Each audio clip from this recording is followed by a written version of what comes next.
Aujourd'hui, nous allons voir que, malgré les apparences, Dieu n'est jamais inactif. Dieu agit dans les milieux les plus corrompus. Dieu insuffle la foi dans le cœur des personnes qu'il a choisies. Comment est-ce que ça se passe ? Eh bien, ça, c'est un mystère. La manière dont Dieu régénère et sauve quelqu'un, c'est toujours un mystère. Comment ça s'est passé dans mon cœur ? C'est un mystère. Vous écoutez Réveille nos cœurs. Dieu est partout. Ça veut dire qu'il est aussi dans les endroits que vous et moi, nous ne fréquentons pas d'habitude. Il est là pour conquérir le cœur des personnes qui se trouvent dans des situations désespérées. Nous allons en découvrir un peu plus dans cette série intitulée « Rahab et le fil de la rédemption ».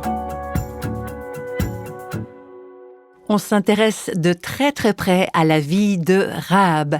Si vous avez votre Bible avec vous, je vous invite à vous reporter au chapitre 2 du livre de Josué. C'est un chapitre qui est entièrement consacré à l'histoire de cette femme, Rahab, qui venait d'un milieu cananéen. C'était un milieu païen, méchant, immoral et corrompu.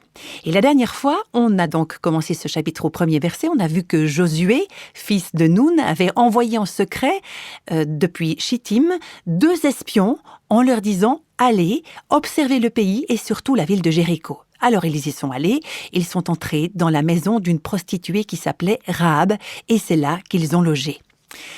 On a vu que ces 2 espions venaient de l'est du Jourdain.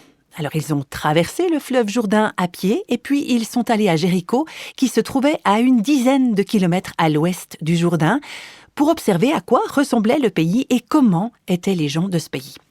Et c'est comme ça qu'ils se sont retrouvés dans la maison d'une femme nommée Rahab qui était une prostituée. Alors on peut se poser la question, pourquoi les espions sont allés dans la maison d'une prostituée ?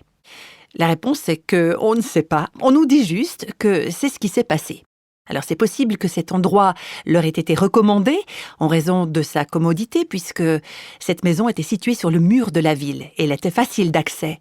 Peut-être que les espions ne savaient rien de la personnalité, du métier ou de la réputation de cette femme avant d'arriver chez elle. Ce qui est évident, d'autre part, c'est que 2 jeunes hommes qui entrent dans la maison de cette femme, ça ne risquait pas beaucoup d'attirer l'attention. Il est probable que beaucoup d'hommes entraient et sortaient assez fréquemment de cette maison. Et c'était certainement aussi un bon endroit pour recueillir des informations et les espions recherchaient des informations. Et là, il y avait une femme qui avait beaucoup de contacts de par son activité. Il est probable aussi que sa maison était une sorte de halte pour les voyageurs qui venaient d'autres régions de Canaan, parce que la ville de Jéricho se trouvait sur une grande voie de communication. Il y a une route qui allait de Jéricho au nord de Canaan et une autre route qui allait au sud.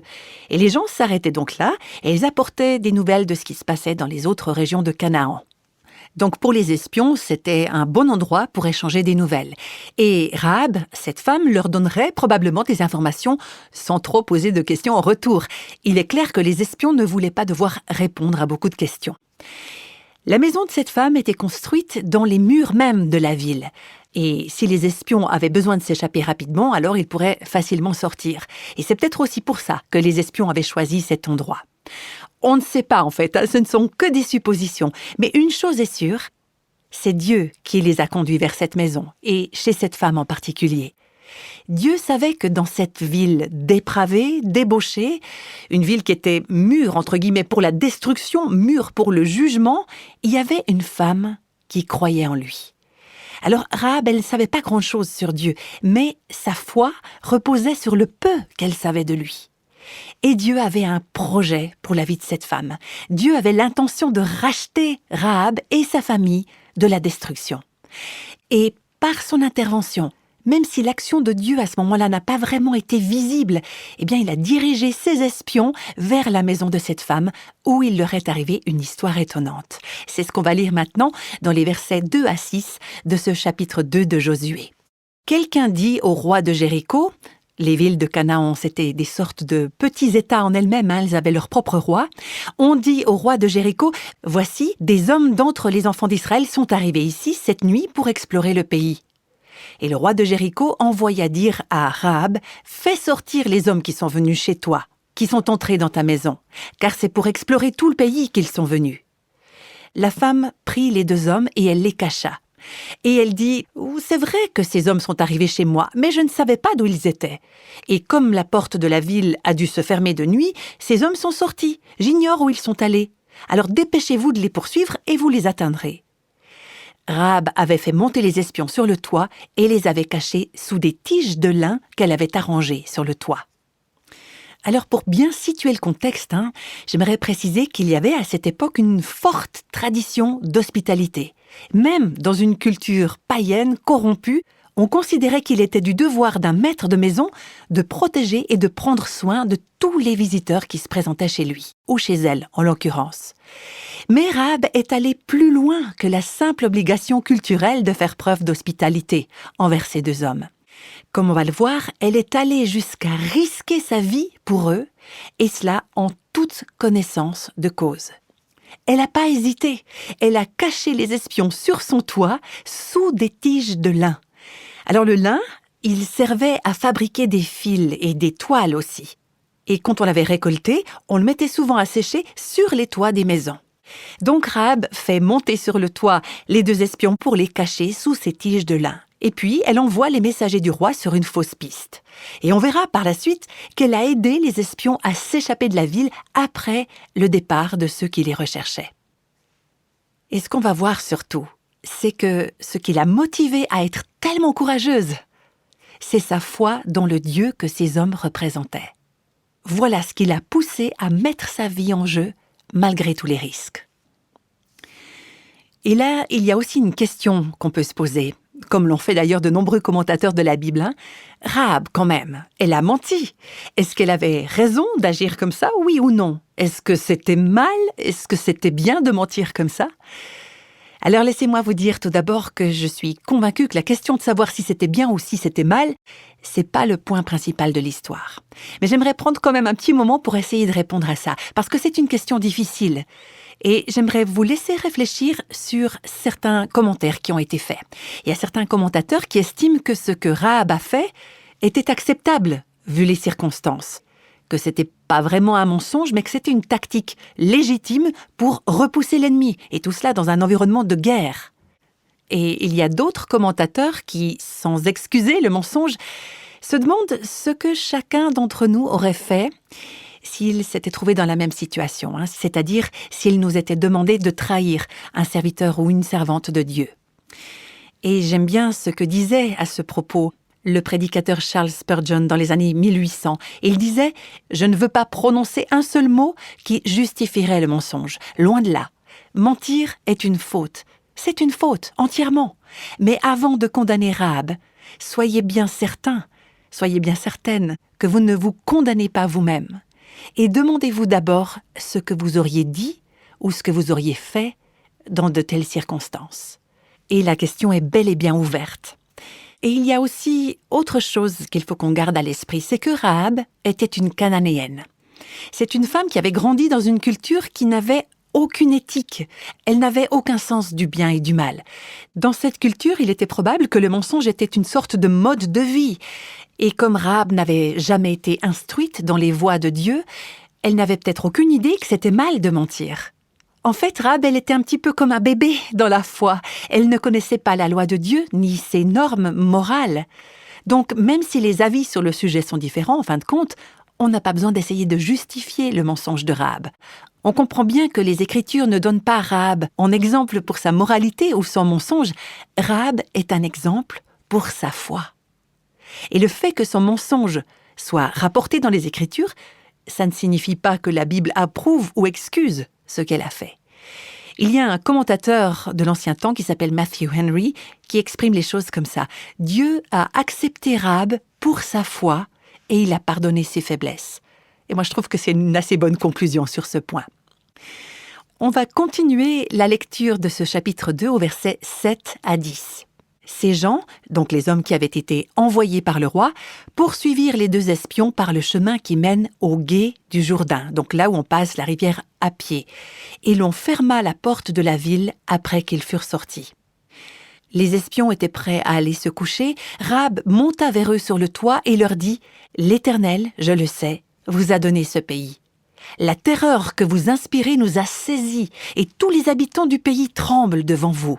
car nous avons appris comment, à votre sortie d'Égypte, l'Éternel a mis à sec devant vous les eaux de la mer Rouge, et comment vous avez traité les 2 rois des Amoréens au-delà du Jourdain, les rois Sihon et Og, que vous avez dévoués par interdit. Sihon et Og, c'étaient 2 rois des Amoréens. Sihon avait refusé de laisser les Israélites traverser son pays, et Dieu avait dit aux enfants d'Israël « Détruisez ces rois païens et corrompus ». Et de manière miraculeuse, Dieu avait permis aux Israélites de vaincre ces Amoréens qui habitaient à l'est du Jourdain. Et au moment de notre histoire, on se retrouve donc avec Rahab qui, elle, vit à l'ouest du Jourdain et qui dit « On a entendu parler de ce que vous avez vécu. On a aussi appris ce que Dieu a fait aux Égyptiens il y a 40 ans, quand vous avez traversé la mer Rouge et que Dieu les a détruits. » Et elle continue au verset 11 « Nous l'avons appris et nous avons perdu courage.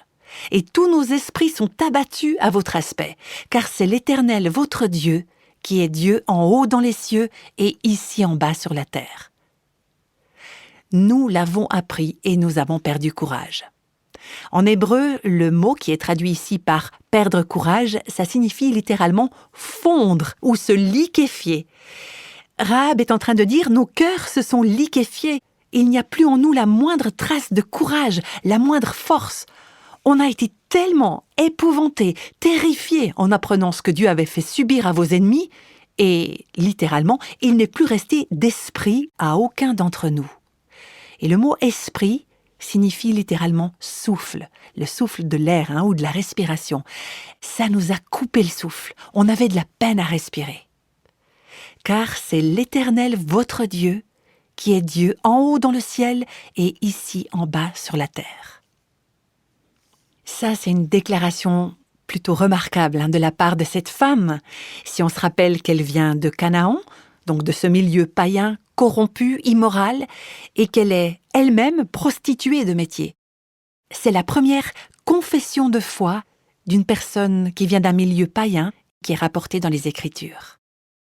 Vous imaginez un peu la surprise de ces 2 espions? Ils débarquent dans cette maison et ils découvrent là une femme qui est devenue croyante à cause de ce qu'elle a entendu. Et on voit que Dieu avait travaillé dans le cœur de cette femme. Il avait planté dans son cœur une graine de foi, une graine de repentance, une graine de grâce. Et cette graine avait pris racine et elle commence déjà à porter du fruit. Rahab appelle Dieu l'Éternel. C'est le mot hébreu Yahweh. C'est pas un nom cananéen pour Dieu, c'est le nom juif pour Dieu, c'est le nom de l'alliance personnelle qui se réfère au Dieu d'Israël, et Rahab l'appelle l'Éternel.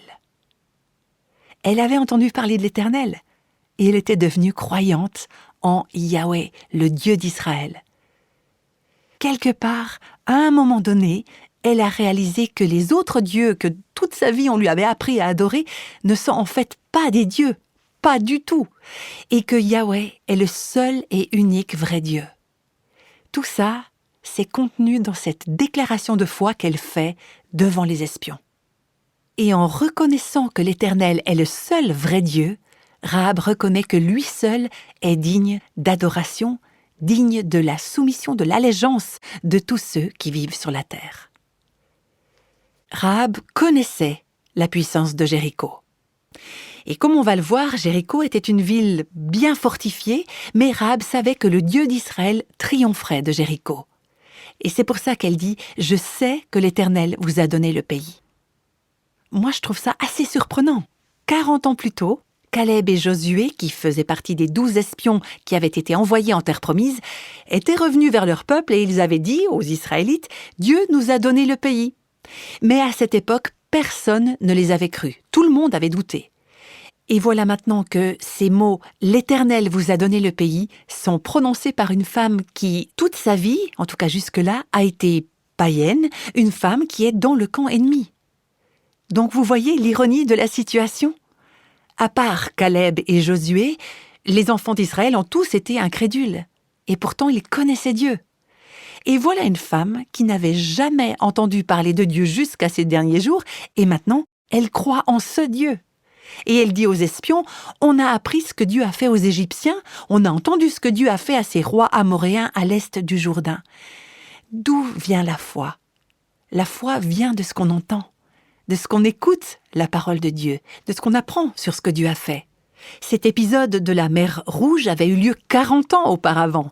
Rahab n'était probablement qu'une enfant à cette époque, mais elle avait entendu. Et Dieu lui a donné la foi pour croire que les histoires qu'elle avait entendues, même quand elle était enfant, étaient vraies. Elle avait entendu ces récits. On ne sait pas quand ces graines de foi ont pris racine dans son cœur. Mais c'était certainement avant que les espions arrivent chez elle. Peut-être que c'était juste quelque temps avant, on ne sait pas. Mais ce qu'on sait, c'est qu'elle a entendu ces récits, qu'elle les a pris au sérieux et qu'elle les a crus. Et Rahab a mis sa foi en ce Dieu, en l'Éternel. Tous les autres ont péri, mais elle a été sauvée. Elle a été préservée de la mort parce qu'elle avait cru à ce qu'elle avait entendu. Et je trouve incroyable la manière dont l'Esprit de Dieu était à l'œuvre dans son cœur. La façon dont, à travers ces récits, il lui avait été révélé en elle le vrai Dieu, le Dieu vivant.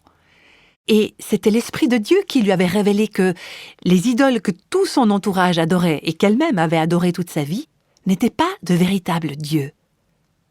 Et les gens de son peuple, les gens de ce pays avaient entendu les mêmes récits. Il y en avait bien d'autres qui avaient entendu parler de la traversée de la mer Rouge par ce peuple hébreu, mais Rahab a été la seule à y croire. Et tout cela me rappelle, et c'est ça qui me touche, c'est que Dieu est à l'œuvre dans des endroits qu'on ne peut même pas imaginer. Dieu agit dans les milieux les plus corrompus. Dieu insuffle la foi dans le cœur des personnes qu'il a choisies. Comment est-ce que ça se passe ? Eh bien ça, c'est un mystère. La manière dont Dieu régénère et sauve quelqu'un, c'est toujours un mystère. Comment ça s'est passé dans mon cœur ? C'est un mystère. Comment ça se fait que quand j'avais 4 ans, Dieu ait mis la foi dans mon cœur pour croire que Jésus était le sauveur du monde et qu'il était venu pour me racheter de mon péché ? Comment ça se fait que je me sois mise à genoux à côté de mon lit le 14 mai 1963 et que j'ai placé ma foi en lui ? Comment tout ça s'est produit ? C'est un mystère, mais c'est l'œuvre de l'Esprit de Dieu. Comment est-ce que Dieu vous a trouvé ? Comment est-ce qu'il a mis la foi dans votre cœur ? C'est mystérieux tout ça, on ne sait pas. Il y a ce passage magnifique dans le livre de Jean au chapitre 3 où Jésus dit à Nicodème « Le vent souffle où il veut, et tu en entends le bruit, mais tu ne sais pas d'où il vient, ni où il va. Il en est ainsi de toute personne qui est née de l'Esprit. » Oui, c'est mystérieux comme l'Esprit de Dieu agit. Mais ce que l'histoire de Rahab nous apprend, c'est que quand on s'ouvre, quand on répond à la lumière qu'on a reçue, Dieu nous donne encore davantage de lumière. Rahab avait entendu les récits, elle avait cru à ce qu'elle avait entendu, et bien qu'elle n'ait disposé de rien de visible en quelque sorte, pour soutenir, pour épauler, pour fortifier sa foi, elle a cru qu'il y avait un Dieu, le Dieu d'Israël. Elle a cru Dieu quand il a dit qu'il allait détruire Jéricho et donner le pays aux Israélites. Et parce qu'elle a cru le peu qu'elle savait, le peu que Dieu lui avait révélé, qu'est-ce que Dieu fait à ce moment-là ? Il envoie 2 hommes chez elle pour lui apporter un peu plus de lumière, pour la faire sortir de Jéricho avant la destruction de la ville et pour la conduire à prendre sa place auprès des Israélites dans sa nouvelle communauté de foi. Les personnes qui seront condamnées seront seulement celles qui rejettent la lumière que Dieu leur a donnée. Les Cananéens, ils avaient vu la lumière. Ils avaient vu la même lumière que Rahab. Mais Rahab, elle, a cru. Et eux, ils ont rejeté la lumière. Et parce qu'elle a cru, Dieu lui a accordé plus de lumière. La vie de Rahab a changé parce qu'elle a pris conscience de la puissance du Dieu vivant. Et on va voir au fil de l'histoire que sa foi était authentique. Là, pour l'instant, sa foi n'est pas très forte, elle n'est pas très développée, mais elle est bien réelle. Et lorsque la foi est là, elle se manifeste toujours dans la vie. Et quand il n'y a pas de signe visible, on peut dire qu'il n'y a pas de foi. Et pour illustrer ce point-là, on verra comment il est parlé de Rahab dans le Nouveau Testament. Mais en terminant pour aujourd'hui, j'aimerais juste souligner la force de ce qui se passe quand des gens entendent le récit des puissantes actions de Dieu. Tous les Cananéens ont entendu les récits de la traversée de la mer Rouge, la destruction des Amoréens à l'est du Jourdain. Qu'est-ce qui est arrivé aux habitants de Jéricho, ces Cananéens qui n'ont pas cru? Ils ont entendu des récits, ils ont été terrifiés, les ennemis de Dieu ont été terrifiés, leur courage a fondu. Mais qu'est-ce qui s'est passé dans le cœur de Rahab? Eh bien, ces mêmes récits ont fait naître la foi dans son cœur. Donc, quand les gens entendent les récits de ce que Dieu fait, les actes de Dieu, il se passe quelque chose. Et je crois vraiment que quand des non-croyants entendent parler des actes puissants de Dieu, ça a un impact sur eux. Et là, il y a un choix qui se présente. Ils peuvent camper sur leur position, s'enfoncer dans leur incrédulité, ou alors ils peuvent arriver à la foi en Jésus-Christ. Et la question est la suivante. Qu'est-ce que les non-croyants d'aujourd'hui, de nos jours, dans notre culture, qu'est-ce qu'ils entendent dire de Dieu? Qu'est-ce qui les fait trembler? Qu'est-ce qui les terrifie comme les Cananéens ont été terrifiés? Qu'est-ce qui les pousse à croire comme Rahab? C'est une des raisons pour lesquelles je prie et que je demande à Dieu d'envoyer le réveil à son Église aujourd'hui. Parce que quand le monde perdu constatera que la main surnaturelle de Dieu agit dans son peuple et parmi son peuple, eh bien quelque chose se produira. Il y a certains qui seront terrifiés, il y en a d'autres qui vont croire, mais personne ne pourra rester indifférent.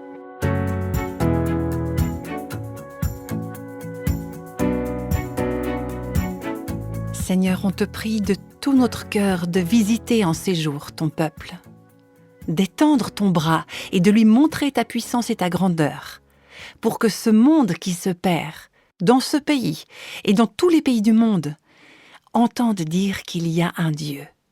Il y a un Dieu, il est réel, il est redoutable, il est digne de foi. Et que des gens viennent à croire, qu'ils s'agenouillent au pied de la croix de Jésus en disant « Le Seigneur est Dieu, là-haut dans le ciel et ici-bas sur la terre ». Oh Seigneur, je te prie que beaucoup de gens entendent les récits de tes actes et que, en écoutant, en entendant, ils en viennent à croire. Je prie au nom de Jésus. Amen.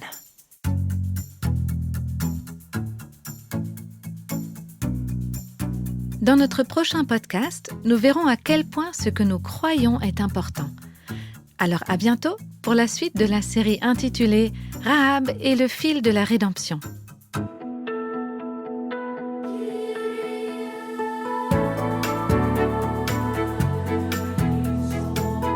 Tous les extraits de la Bible sont tirés de la version Louis II 1910. Réveille nos cœurs est le ministère francophone de Revive Our Hearts, initiative de Life Action Ministries avec Nancy DeMoss Wolgemuth. Avec les voix de Christine Raymond et Jeannette Kosman.